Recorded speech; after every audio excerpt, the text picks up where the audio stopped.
اولاد کی تربیت کے اعتبار سے ہمارے آقا و مولا صلی اللہ تعالی علیہ وسلم کا ارشاد گرامی ہے، فرمایا کہ اتنی محنت کرو جتنا تمہاری وسعت ہے۔ قرآن مجید فرقان حمید نے اسی کی تائید فرماتے ہوئے ارشاد فرمایا کہ لا تکلف اللہ نفسا الا وسعها، اللہ تمہارے کسی کام پر بھی اتنا بوجھ نہیں ڈالتا کہ جو تم برداشت نہ کر سکو، ہر کام تمہاری وسعت کے مطابق ہے جتنی تمہاری حیثیت ہے۔ یہ ضروری نہیں ہے کہ رات 12 بجے تک بندہ محنت کرے تو تبھی انسان کو رزق ملنا ہے۔ رزق اللہ تعالیٰ کے ذمے ہے، وہ جتنا ضرورت ہے ہماری اس کے مطابق ہمیں عطا فرما دیتا ہے۔ ایک بندہ صبح سے لے کر رات گئے تک کام کرتا ہے، ایک بندہ چند گھنٹے کام کرتا ہے، تو جتنا اسے اپنے رازق پر بھروسہ ہے، جتنا اسے اپنے رازق پر توجہ ہے اس کی، اور جتنا اسے اپنے رازق پر یقین ہے، اللہ تعالیٰ اسے اتنا عطا فرما دیتے ہیں۔ اب جتنا زیادہ آپ کوشش کریں گے، مثال کے طور پر ایک بندہ کہتا ہے میں نے اپنے بیٹوں کی تو جگہ بنا لی ہے، گھر بھی بن گیا ہے، سب کچھ بن گیا، پوتوں کی بناتا ہوں، پوتوں کی بنا لی، آنے والی نسل کے لیے کچھ کر جاؤں۔ یعنی ہم یہ سمجھتے ہیں کہ ہم ساری آنے والی نسل کے ذمہ دار ہیں، حالانکہ قرآن مجید برہان رشید نے اس کی نفی فرمائی ہے، اور نبی رحمت صلی اللہ تعالی علیہ وسلم کا ارشاد گرامی ہے، فرمایا کہ اتنا عمل کرو جتنا عمل تمہارے لیے تمہیں تھکا نہ دے اور تمہیں پریشان نہ کرے۔ اور پھر نبی کریم علیہ الصلوۃ والسلام کی حدیث پاک کے ساتھ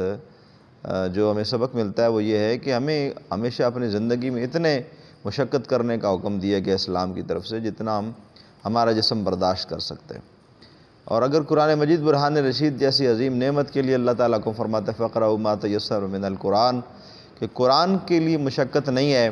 جو کہ عبادت الہیہ ہے اور احکام الہیہ کی جو ہے وہ ریڈنگ ہے اور احکام الہیہ کا علم ہے،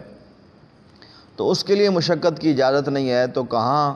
جس کا رزق کا اللہ تعالیٰ نے خود فرمایا کہ وَاللَّهُ خَيْرُ الرَّازِقِينَ، اللہ تعالیٰ ہی ساری کائنات کا بہتر رزق دینے والا ہے، اور کائنات میں سب سے بہتر رزق اللہ تعالیٰ کی جناب سے ہمیں پہنچ سکتا ہے۔ اس کے علاوہ ہماری محنتیں ساری، کئی بار آپ دیکھتے ہوتے ہیں کہ کروڑوں اربوں خربوں کا مالک ایک آنے واحد کے اندر، کسی زلزلے کے جھٹکے کے اندر، کسی بیماری، کسی حادثے کے اندر ایسا شکار ہوتا ہے، سارا کچھ ختم ہو جاتا ہے، اور ایک شخص ہے اس کی ساری زندگی بڑی سلامتی کے ساتھ گزرتی ہے، تو دونوں کو اللہ تعالیٰ جل شانہ نے اپنی زندگی یہ عطا فرما رکھی ہے۔ اور پھر جناب رسول اللہ صلی اللہ تعالیٰ علیہ وسلم نے ارشاد فرمایا کہ جب تم اپنے رزق کے متعلق مشغول ہوتے ہو نا، تو اتنے مشغول ہوا کرو جتنا تمہارا رزق تمہیں ضرورت ہے، اس سے آگے بڑھنے کی کوشش نہ کرو۔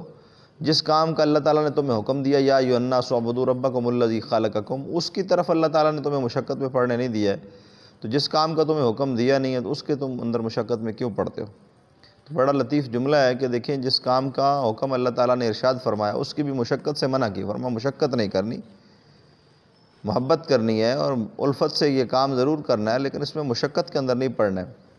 لیکن ایک کام ایسا ہے کہ جس کے اندر تمہیں حکم تو دیا گیا ہے کہ تم جو ہے وہ رزق حلال کی طرف بڑھو، محنت کرو، لیکن مشقت اتنی نہیں کرنی کہ جس مشقت سے تم تنگ آ جاؤ اور عاری ہو جاؤ اور پھر پریشان ہو جاؤ۔ تو اس لیے ہمیں اپنے اولاد کے حوالے سے اتنا کانشیس نہیں ہونا چاہیے کہ جس سے ہماری اولاد کیا، ہمارے پوتے پڑ پوتے لکڑ پوتے ان کی ہم فکر کر کے، اور پھر یہ بھی پتہ نہیں ہے کہ حرام ہے حلال ہے، جو بھی نہیں میں نے آگے ریس میں آگے جانا ہے، فلاں نے اپنے پوتوں کا بنا لیا میں نے نہیں بنایا،